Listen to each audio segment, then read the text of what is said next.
안녕하세요. 화면 다 보이시죠? 네.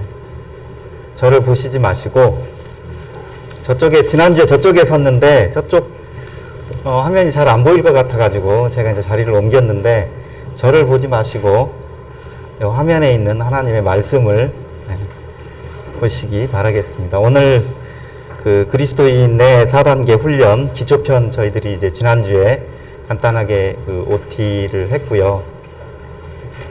이제 오늘 첫 번째 시간 일과를 함께 나누도록 하겠습니다. 일과의 제목은 복음의 개요입니다.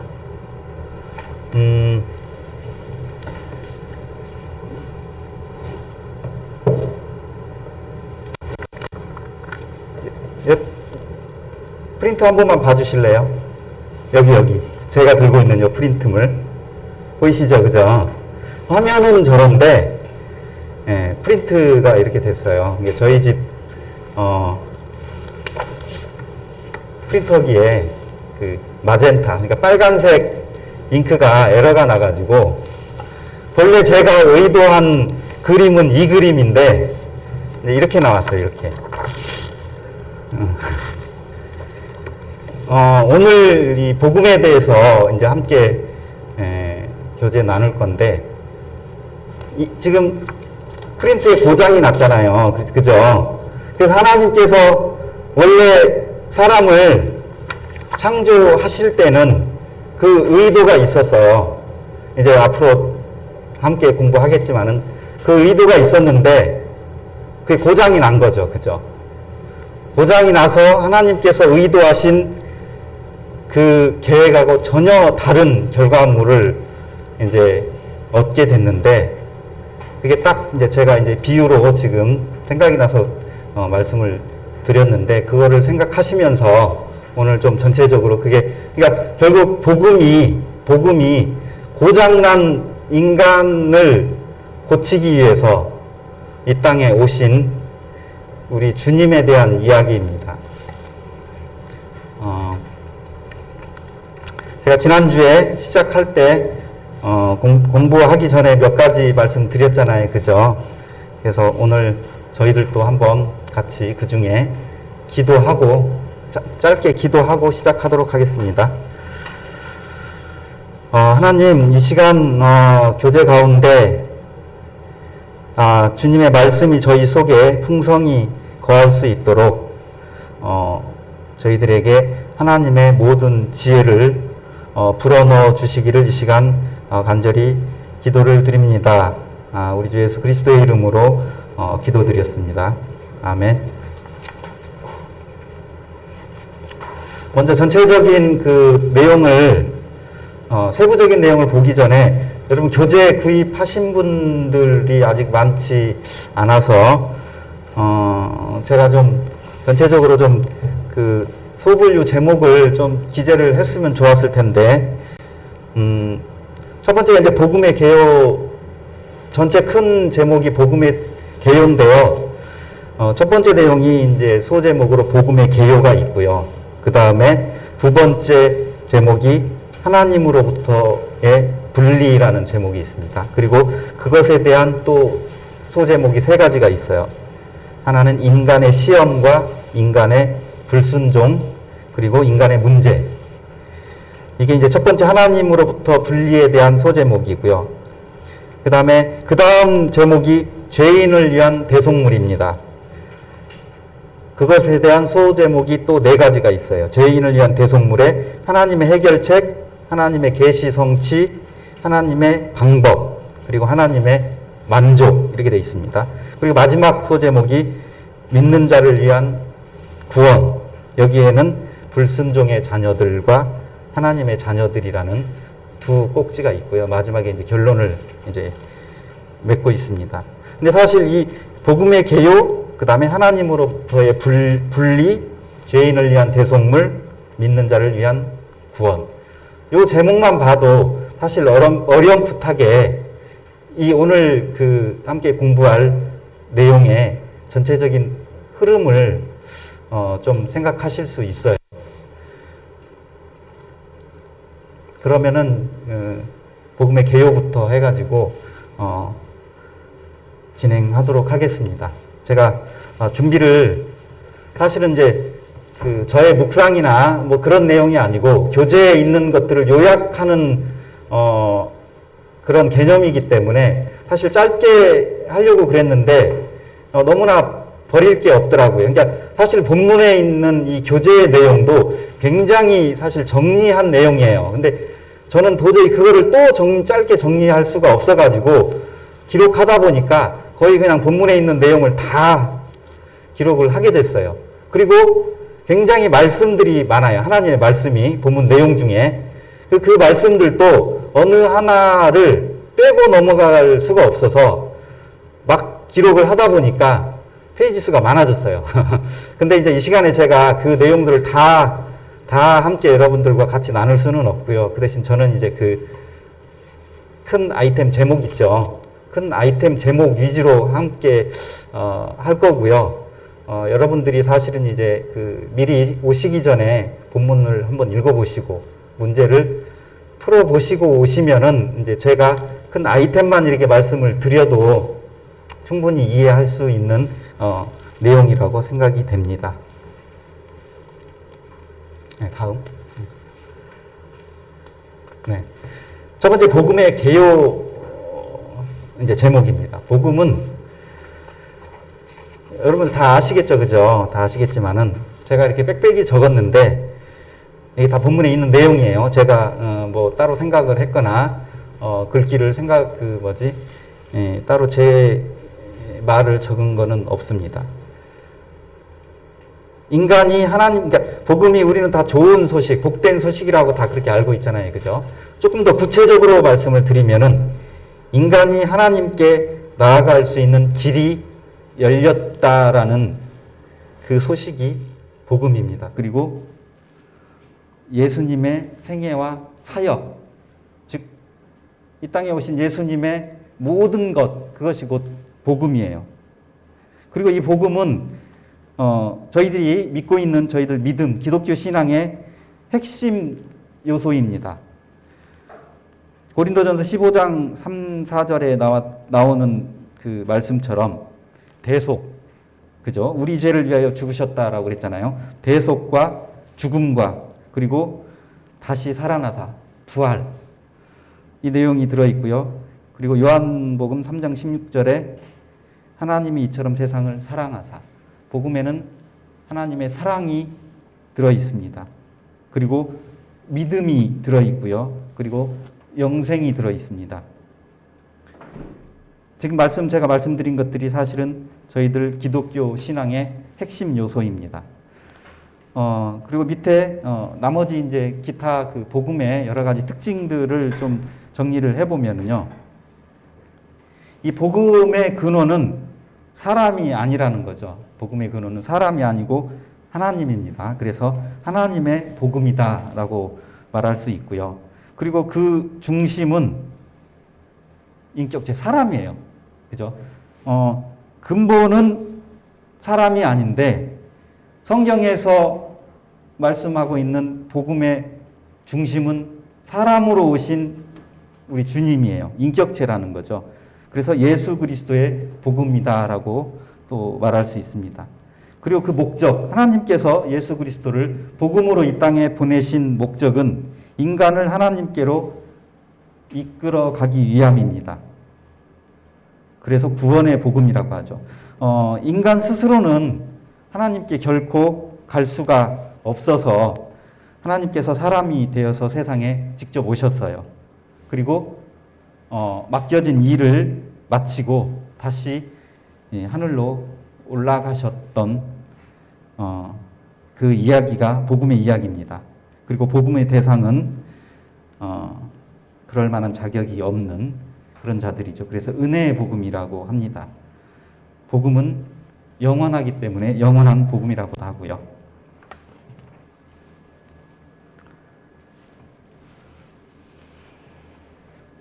네. 그리고 이 복음은요, 역사가 시작될 때부터 하나님께서 성경을 통해서 제시하셨습니다. 창세기 3장 15절 말씀을 통해서 그 사실들을 저희들이 알 수가 있겠고요. 그리고 이 창세 이후부터 구원자를 통한 온 인류의 구원 계획이 예언이 되어 있습니다. 제가 이제 대표적인 이사야서 말씀을 이제 기록을 했는데요. 사실 이사야 선지자는 기원전 750년 전후에 활동을 했던 선지자입니다. 그러니까 사실 예수님이 오시기 이미 전, 물론 이사야 선지자를 통해서만 예언한 것은 아니에요. 다른 여러 선지자를 통해서도 예언을 했지만은 특별히 이사야의 말씀을 본문에서는 언급하고 계십니다. 그리고 하나님께로 나아가는 길은 오직 하나, 즉 길이요 진리요 생명이신 예수 그리스도 그 한 분뿐입니다. 성경에서는 다른 이름을 우리에게 주신 일이 없다고 사도행전을 통해서 말씀하고 계십니다. 다음요. 자, 복음의 개요를 간단하게 살펴봤고요. 복음의 목적이 우리를 하나님께로부터 이끌어가는 길이 열렸다고 그랬잖아요. 즉 반대로 생각을 하면은 우리가 하나님께로부터 갈 수가 없는 존재가 되어버린 거죠. 그럼 우리가 처음부터 하나님께로부터 갈 수 없는 존재였는가? 그건 아니죠, 그죠? 하나님께서는 사람을 창조하실 때 그분의 기쁨과 영광을 위해서 창조하셨다고 그렇게 말씀하고 계십니다. 즉 창조 때에는 하나님과 사람이 하나가 되어 있었다는 거죠. 얼마든지 하나님께 나아갈 수가 있었고 하나님이 사람에게 얼마든지 말씀으로 뭔가 하나님의 뜻을 전할 수 있었습니다. 그런데 그게 어느 순간 깨어진 거죠. 그래서 이번 제목이 하나님으로부터의 분리라는 타이틀을 가지고 있습니다. 여기에는 인간의 시험 그리고 인간의 불순종, 인간의 문제에 대해서 언급을 하고 있습니다. 첫 번째 인간의 시험. 사실은 저는 이제 뭐 이거는 성경에 있는 내용은 아니지만 제 개인적으로 인간의 시험이라기보다는 사실 하나님께서 사람에게 자유의지를 주셨어요. 그러니까 하나님께서 사람을 창조하신 목적이 하나님의 형상대로 창조하셨기 때문에 하나님께서 창조하신 그 형상을 입고 하나님께 영광을 돌리도록 창조하셨는데 그게 어떤 로봇이나 기계처럼 아무 생명 없이 어떤 우리가 그런 얘기 하잖아요. 영혼 없이 대답한다고 그런 얘기 하잖아요. 그죠? 질문을 했는데 하나님은 그런 방법으로 영광 받으시기를 원하지 않으셨어요. 그죠? 즉 하나님께 순종할 수 있는 또는 불순종할 수 있는 그리고 하나님의 말씀을 신뢰할 수 있기도 하고 신뢰할 수 없기도 하는 그런 선택의 문제를 사람에게 주셨습니다. 그것을 저희들이 이제 창세기에서 금령이라고 하는 그죠? 선악과를 따먹지 말아라 라는 단 한 가지의 금령을 주셨는데 그 선택권을 잘못 사용했어요, 인간이. 그죠? 불순종을 선택을 했습니다.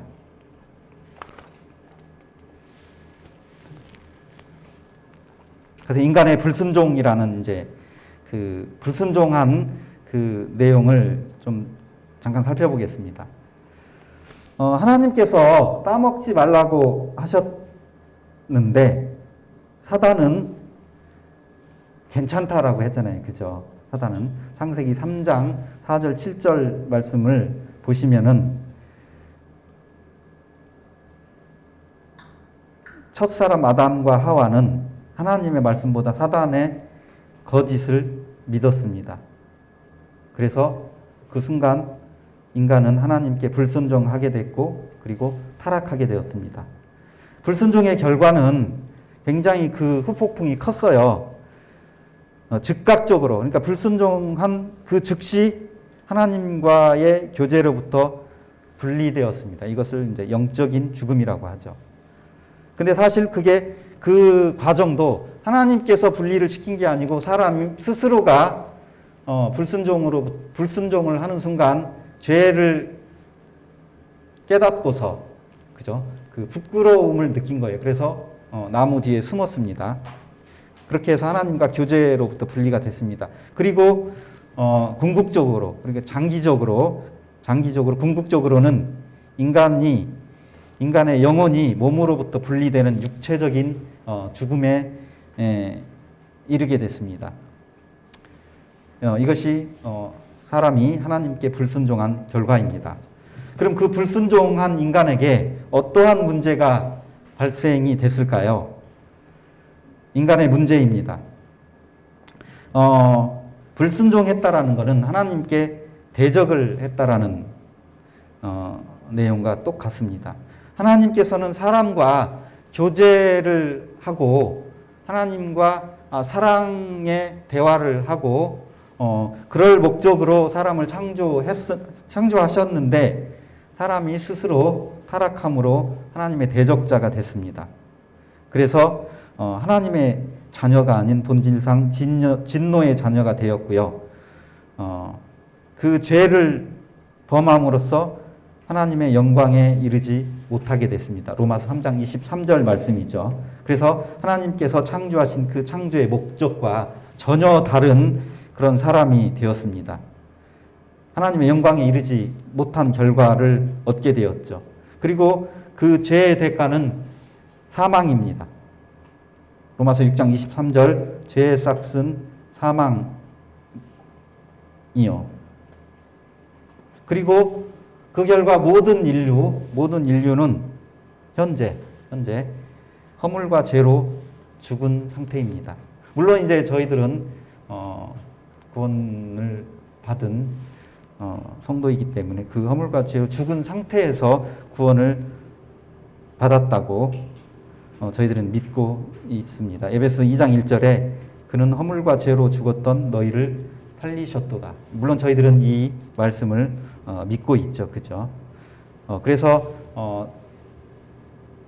창세 때에 지었던 저희들의 인류의 모든 죄는 궁극적으로 모든 고통과 질병 및 하나님의 생명에서 벗어나 있는 모습에 대한 원인이 되고 있습니다. 자, 복음의 개요 설명을 했고요. 그리고 하나님으로부터 분리가 된 말씀을 드렸고요. 세 번째로 이제 죄에 대한 대속물. 바로 앞에서 인간의 문제에 대해서 설명을 드렸잖아요. 그죠? 인간에게 그런 문제가 있는 거예요. 그죠? 근데 하나님께서는 계속 고민을 하고 계시는 거예요.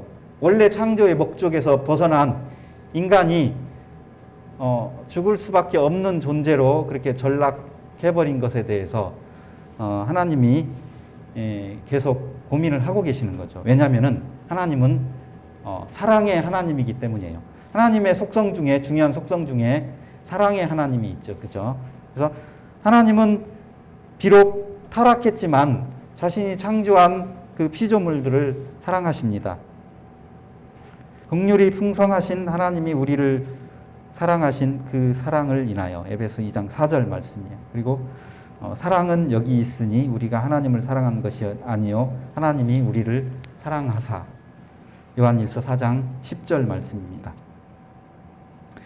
그런데 하나님의 속성 중에 사랑의 하나님 말고 또 다른 속성이 있는데 그 속성이 바로 공의의 하나님입니다. 공의는 죄에 대한 형벌은 반드시 지불되어야 한다라는 속성인데 하나님께서 피조물을 사랑하신 그 사랑도 있지만은 그 죄에 대한 대가도 지불을 해야 된다는 거죠. 그 죄에 대한 심판을 하셔야 되는 게 하나님입니다. 그리고 하나님은 타락한 피조물들의 구원을 간절히 바라십니다. 베드로후서 3장 9절에 아무도 멸망하지 않고 다 회개하기에 이르기를 원하시느니라. 그리고 디모데전서 2장 4절에 모든 사람이 구원을 받으며 진리에 이르는 데 이르기를 원하시느니라. 자, 그렇다면은 하나님께서 이런 사랑의 하나님인 것과 그리고 공의의 하나님인데, 사실 사랑과 공의는 어떻게 보면 전혀 상충되는 그런 속성이에요. 사랑은 살려야 되는 거고 공의는 심판을 해야 되는 거잖아요. 그죠? 사람을 어떻게 보면은 이게 참 살리기도 해야 되고 또 심판을 해야 되기도 하는데, 과연 어떻게 하나님께서는 하나님의 그 완전한 공의와 무한한 사랑을 좋아할 수 있을까요? 네.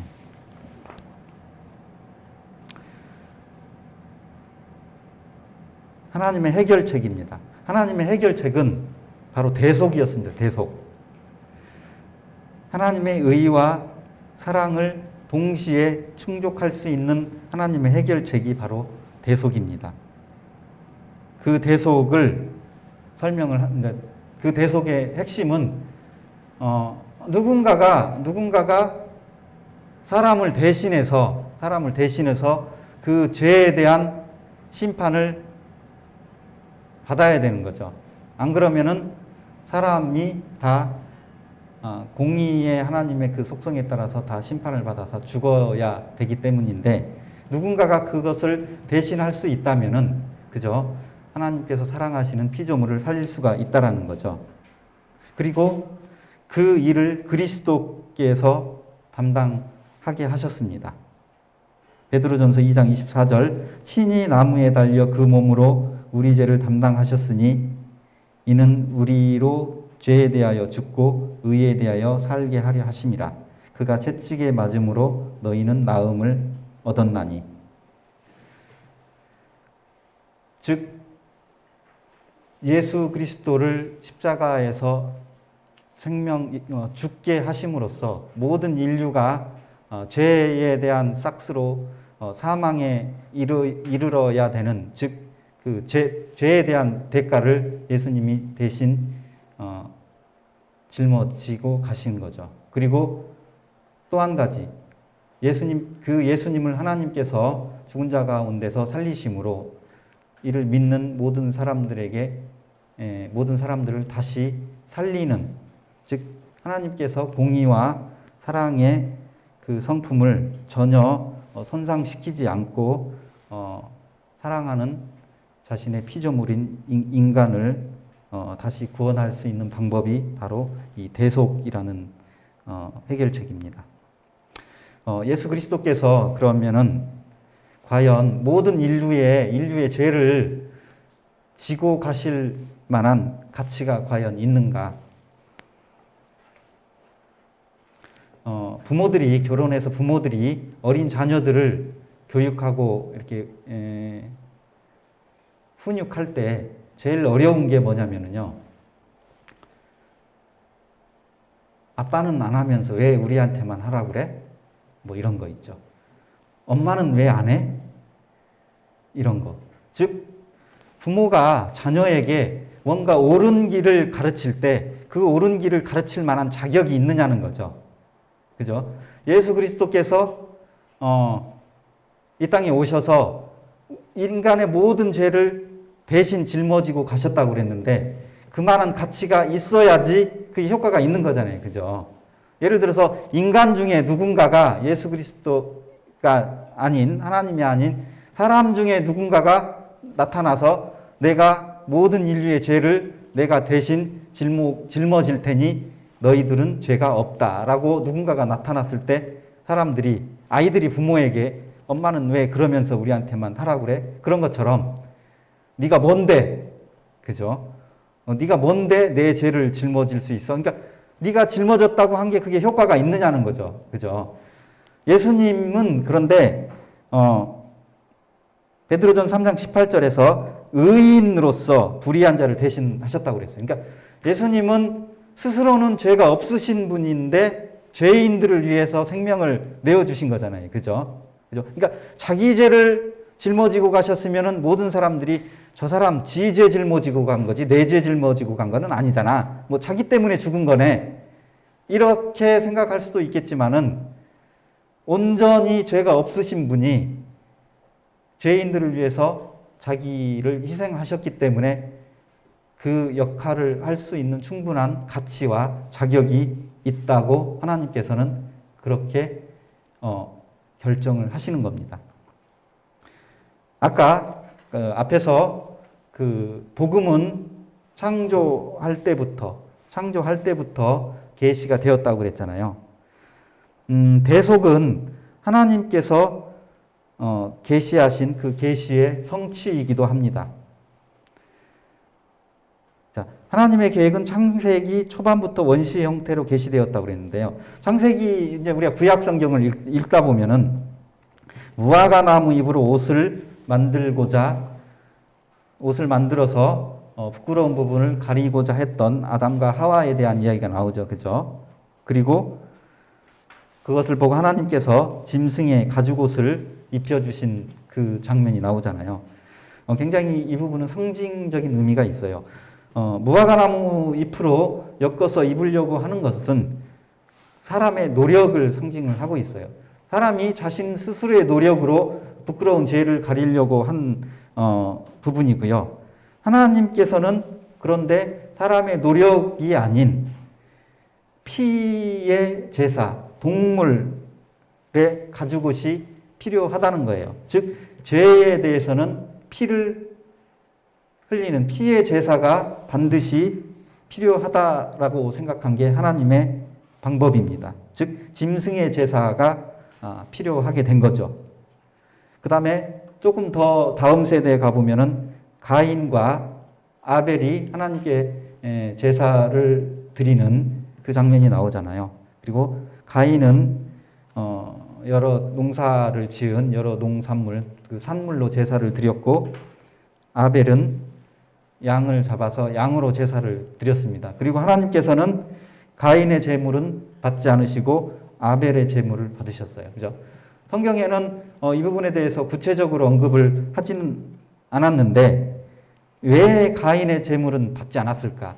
저는 사실 구원받고 나서도 한동안은 이거를 이해를 못했어요. 히브리서에서 믿음으로 드렸다라고 하는 부분이 있었는데 그러면 가인이 드린 제물은 믿음이 없다라고 어떻게 알 수가 있지? 라고 굉장히 좀 그 부분에 대해서 혼란이 있었거든요. 근데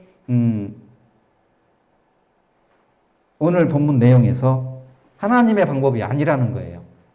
가인이 드린 제물은 하나님의 방법이 아닌 사람의 방법이라는 거죠. 사람의 노력. 아벨은 그거를 알았어요. 하나님께서 받으시는 제사는 그러니까 피를 흘려야 하는 피의 제사로 드리는 제물이어야 된다는 것을 아신 거죠. 그리고 하나님은 그 제사를 받으신 겁니다. 6월절 어린 양의 피를 보시고 죽음의 심판에서 구원하셨던 그 출애굽 사건도 마찬가지의 그 상징적인 의미가 있습니다. 이와 같이 구약 성경에서의 제사 제도는 그리스도의 십자가 죽음에 대한 그림자입니다. 즉 예표죠. 예표. 우리가 예표라고도 하고 그림자라고도 하는 거죠. 그죠? 그 제사를 통해서 죄를 없앨 수 있는 길은 없어요. 다만 그 제사가 의미하는 것은 오실 메시아, 즉 십자가에서 피를 흘리시고 죽으실 예수 그리스도를 예표하고 있습니다.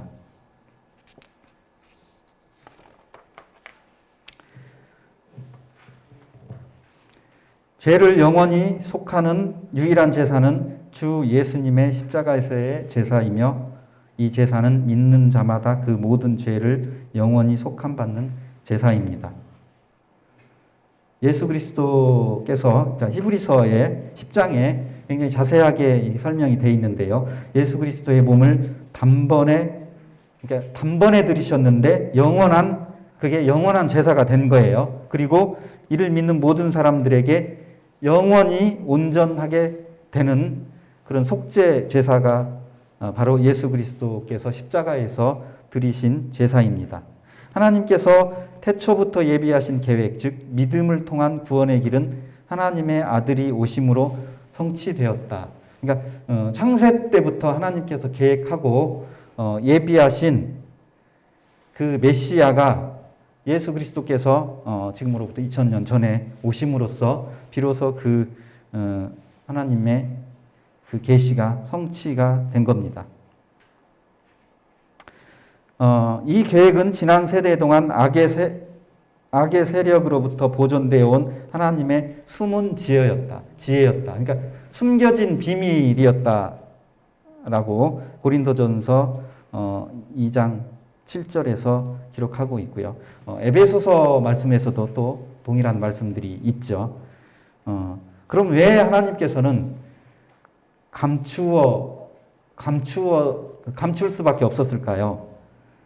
본문에 저희들이 그 뒤에 보면 문제 풀면은 그 문제에도 똑같은 내용이 나오죠. 그죠? 고린도전서 2장 8절에 이 지혜는 이 세대의 통치자들이 한 사람도 알지 못하였느니 만일 알았더라면 영광의 주를 십자가에 못 박지 아니하였으리라. 이게 만약에 비밀이 아니고 공공연하게 다 알려진 사실이라면은 2000년 전 그 예수 그리스도를 십자가에 못 박았던 그 통치자들이 예수님을 십자가에 못 박지 않았겠죠. 그죠? 왜냐하면 메시아로 오신 분을 누가 감히 십자가에 못 박을 수가 있었겠어요. 그죠? 그렇게 되면은 하나님께서 아까 얘기한 해결책으로 인류를 구원하기 위한 해결책으로 제시했던 그 대속이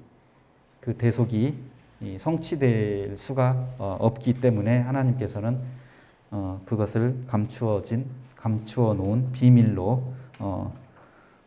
계획하셨고 그것이 바로 하나님의 지혜였습니다.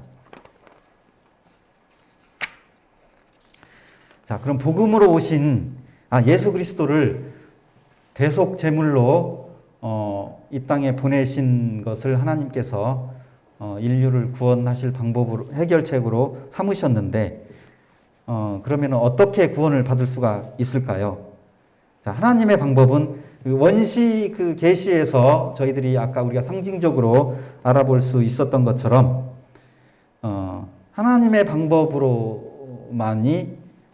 방법을 통해서만이 구원에 이를 수가 있습니다. 그 하나님의 방법은 바로 은혜로 그리고 믿음으로입니다. 사람의 어떤 노력이나 그죠? 선행이 들어가서는 안 되는 거죠. 에베소 2장 8절 너희는 그 은혜에 의하여 믿음으로 말미암아 구원을 받았으니 이것은 너희에게서 난 것이 아니요 하나님의 선물이라.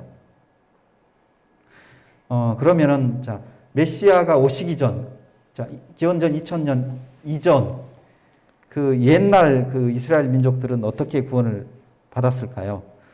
그들은 오실 메시아 하나님께서 선지자나 그리고 여러 왕이나 그리고 성경을 통해서 그 약속하신 그 약속의 메시아가 오실 것이라는 그 사실을 믿고 그리고 그것을 확신함으로 그들은 구원을 받았습니다. 히브리서 11장 3절에 이 사람들은 다 믿음을 따라 죽었으며 약속을 받지 못하였으되 그것들을 멀리서 보고 환영하며 여기서 그것들을 멀리서 보고 환영하며 이 말은 미래에 일어날 일에 대한 약속을 믿음으로 기뻐했다라고 이제 저희들이 그렇게 해석을 하면 쉽게 이해가 될 것 같습니다. 즉 미래에 오실 메시아를 믿고 기뻐함으로 그들은 구원을 받게 된 겁니다. 그 믿음, 아브라함이 하나님을 믿음에 그것이 그에게 의로 여겨진 바 되느니라. 로마서 4장 3절. 즉 믿음으로 의에 이르게 됩니다. 그리고 오늘날 저희들이 생각하고 있는, 저희들이 알고 있는 그 메시지의 세부 내용과는 조금 다르지만은 구약의 백성들에게도 복음은 전파되었습니다. 베드로전서 4장 6절에 죽은 자들에게도 복음이 전파되었으니 죽은 자들에게도 복음이 전파되었다라고. 이걸 잘못 또 저희들이 분별을 하면은 사람이 죽은 뒤에도 복음을 들을 수가 있나 뭐 그렇게 오해할 수가 있겠죠, 그죠? 근데 여기에서 죽은 자들에게도 복음이 전파되었다 이 말은 이미 이전 세대가 살아 있을 때도 복음은 전해졌다, 이제 그런 의미죠, 그죠? 그리고 각 세대마다 복음은 계속 전해져 왔습니다. 선지자를 통해서. 그리고 예수님이 오시기 직전 침례 요한이 회개하고 복음을 믿으라 라고 마가복음 1장 15절의 말씀처럼 그렇게 복음이 전해졌고요. 그리고 복음으로 오신 예수님께서는 친히 하나님의 나라의 왕국 복음을 전파하셨습니다. 마태복음 4장 23절 예수께서 온 갈릴리에 두루 다니사 그들의 회당에서 가르치며 천국 복음을 전파하시며. 자, 이렇게 하나님의 방법대로 구원을 받게 되는 그 대속을 하나님께서는 굉장히 만족하셨어요. 그러니까 예수 그리스도께서 이 땅에 오셔서 하나님의 그 계획을 성취하신 그 아들을 하나님께서 만족하셨다. 하나님의 만족입니다. 하나님은 그분의 아들을 심히 기뻐하셨습니다. 이는 내 사랑하는 아들이요 내 기뻐하는 자라 하시니라.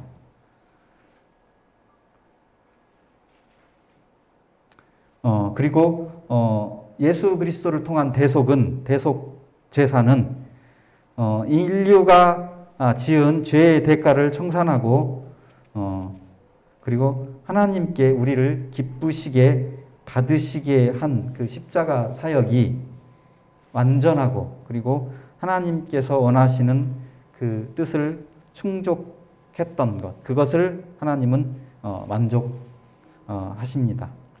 요한복음 19장 3절에 다 이루었다. 예수님께서 십자가에서 숨을 거두시기 전에 다 이루었다라고 말씀하셨죠. 그리고 더 이상 죄를 위한 제사가 필요가 없으며 더 이상 우리의 죄가 기억되지도 않는다.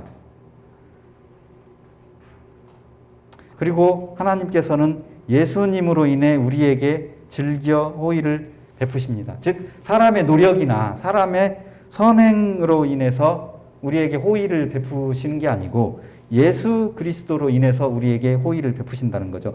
호의를 베푸신 것은 우리의 죄를 용서하고 하나님의 그 자비하심으로 우리를 죄에서 구원하시고 그리고 우리의 죄를 더 이상 기억하지 않는 것, 이것이 바로 하나님께서 우리에게 베푸신 호의인데 그것이 우리 때문이 아니고 예수 그리스도로 인함입니다. 그리고 예수 그리스도의 부활은 그분이 성취하신 모든 일에 대한 하나님의 완전한 승인을 세상에 드러낸 증거입니다.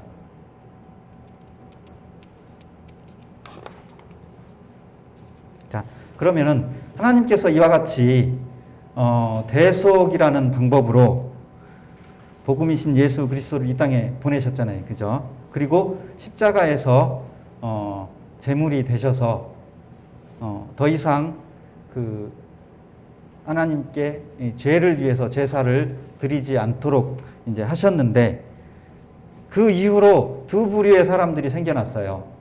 그 사실을 지금까지 설명된 그 하나님의 그 방법을 믿는 사람과 믿지 않는 사람이 생겨난 거죠. 그전에는 그런 부류가 없었겠죠. 물론 이제 그 오실 메시아에 대한 믿는 사람과 믿지 않는 사람은 있었겠지만은 구체적으로 예수 그리스도를 구주로 이제 영접하는 사람과 그렇지 못한 사람이 이제 두 부류가 있는데 첫 번째 부류를 이제 불순종한 자녀들이고 그 두 번째 부류가 하나님의 자녀들입니다. 그들은 전혀 다른 부모 그리고 전혀 다른 열매 그리고 인생에서의 전혀 다른 운명 그리고 어떤 영적으로 소속된 가족이 전혀 다릅니다. 불순종의 자녀는 불순종의 아들들, 성경에 불순종의 아들들이라고 또 진노의 자녀들이라고 그리고 마귀의 자녀들이라고 그렇게 부르고 있습니다. 에베소서 2장 2절에서는 그때 너희는 그 가운데서 행하여 이 세상 풍조를 따르고 공중의 권세 잡은 자를 따랐으니 곧 지금 불순종의 아들들 가운데서 역사하는 영이라. 그리고 에베소 2장 3절에서는 본질상 진노의 자녀이었더니 요한일서 3장 8절에 마귀에게 속하였나니. 그죠? 그리고 요한일서 3장 10절에서는 하나님의 자녀들과 마귀의 자녀들이 드러나나니. 믿느냐 믿지 않느냐에 따라서 하나님의 자녀냐 마귀의 자녀냐 그게 이제 드러난다는 거죠. 그래서 무릇 의를 행하지 아니하는 자나 또는 그 형제를 사랑하지 아니하는 자는 하나님께 속하지 아니하였다.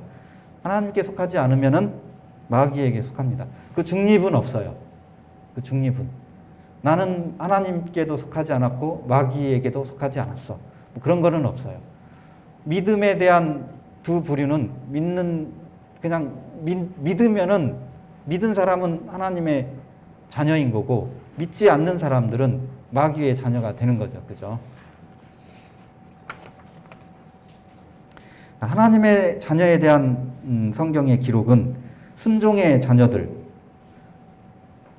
이 순종은 예수 그리스도께 순종함이고 복음에 대한 순종입니다. 그리고 아브라함의 자손. 왜냐하면 아브라함이 인류의 믿음의 조상이기 때문이죠. 그죠? 그 다음에 빛의 자녀. 이렇게 성경에서는 기록하고 있습니다. 데살로니가전서 5장 5절 너희는 다 빛의 아들이요 낮의 아들이라 우리가 밤이나 어둠에 속하지 아니하나니 이렇게 기록하고 있습니다. 그러면 이와 같이 그 하나님의 그 마귀의 자녀, 불순종의 자녀들하고 하나님의 자녀들의 차이점은 무엇을 믿느냐에 따라서 그 무엇을 믿느냐에 있습니다. 불순종의 자녀들은 자기의 방법으로 하나님께 나아가고자 한다는 것이죠. 그래서 자기의 노력을 믿습니다. 그리고 자신의 선함과 자신의 생각과 자신의 생활 방식을 의지합니다. 마치 그 아담과 하와가 무화과 나무 옷으로 옷을 해 입었던 것과 그리고 가인이 드린 제물과 같은 것이죠. 그죠? 그러나 하나님의 자녀들은 하나님의 방법으로 하나님께 나아가는 자들입니다. 자신들에게 구주의 필요성을 깨닫게 되고요. 그리고 자기 죄를 회개하고 믿음으로 하나님께 돌이키는 사람들입니다. 그리고 그들이 의지하는 것은 자신의 노력이나 자신의 행위가 아니고 예수 그리스도의 피를 의지합니다. 그리스도의 피만이 우리의 모든 죄에서 깨끗하게 하실 수 있기 때문입니다. 로마서 3장 25절에 그 아들 예수의 피가 우리를 모든 죄에서 깨끗하게 하실 것이요 라고 기록하고 있고요. 계시록 1장 5절에도 우리를 사랑하사 그의 피로 우리 죄에서 우리를 해방하시고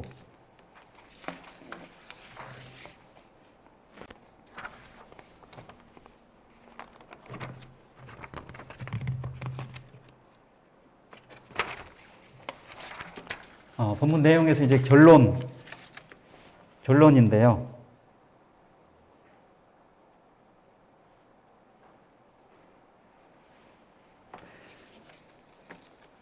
결론 인간의 구원은 세상이 창조되기 전부터 하나님의 심중에 있었다는 것입니다. 그리고 하나님은 인간이 불순종할 수도 있다는 것을 알고 계셨고요. 그리고 하나님은 창세 전부터 하나님의 어린 양이 죽임을 당하는 그 모습으로 준비를 하고 있었습니다. 우리가 그 이삭이 제물로 바쳐지기 전에 하나님께서 준비된 그 어린 양을 통해서 알 수가 있죠. 그죠?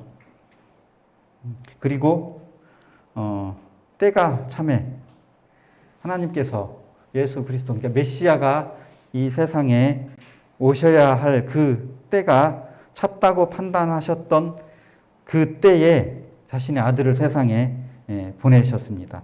갈라디아 4장 4절 때가 참에 하나님이 그 아들을 보내사 여자에게서 나게 하시고 율법 아래에 나게 하신 것은 그리고 하나님께서 예수 그리스도를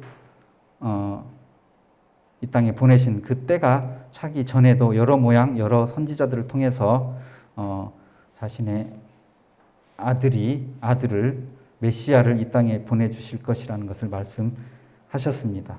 그리고 지금은 예수 그리스도를 통해서 우리들에게 그렇게 말씀하고 계십니다. 복음의 메시지는 그리스도께서 죽으사 인간의 모든 죄를 속하고 하나님의 공의의 모든 요구를 만족시키셨다고 인간들에게 선포하고 있습니다. 즉 하나님은 아들을 믿는 사람들의 그 믿음을 통해서 자기에게 나아오는 모든 자에게 영원한 생명을 부여하십니다. 영접하는 자, 곧 그의 이름을 믿는 자들에게는 하나님의 자녀가 되는 권세를 주셨으니 아들이 있는 자에게는 생명이 있고 하나님의 아들이 없는 자에게는 생명이 없느니라. 물론 믿는 자에게는 이와 같이 영생을 부여하시는데 믿지 않는 자들에게는 하나님의 진노가 머물러 있습니다. 믿는 자들은 구원하고 그냥 믿지 않는 자들은 그냥 버려두는 게 아닌 거죠. 믿지 않는 자들에게는 하나님의 진노, 즉 심판이 있습니다. 요한복음 3장 36절 아들을 믿는 자에게는 영생이 있고 아들에게 순종하지 아니하는 자는 영생을 보지 못하고 도리어 하나님의 진노가 그 위에 머물러 있느니라. 물론 여기 있는 여러분들은 복음에 순종하신 분들이고 예수 그리스도를 순종하신 분들입니다. 그렇지만은 그 복음을 순종하는 것으로 우리들의 삶이 끝나는 것은 아니죠. 마지막에 그 책의 교재에서 이렇게 질문을 하고 교재가 끝나고 있어요. 당신은 복음을 순종하였는가? 이 질문에 우리들은 당연히 이해할 수 있겠죠. 그죠? 그리고 당신은 지금 순종의 자녀, 빛의 자녀, 하나님의 자녀로서 살아가고 있는가? 마지막에 오타가 하나 보였네요. 그죠? 하나님의 자녀로서 살아가고 있는가? 이 질문에도 여기 있는 저희 모두는 자신 있게 이해할 수 있는 그런 형제, 자매들이 되기를 바라는 마음이 있습니다. 이상 그 복음에 대한 그 개요, 일과 복음에 대한 개요에 대한 설명을 이상 마치겠습니다. 그리고 기도하고 그리고 이 시간을 마치도록 하겠습니다.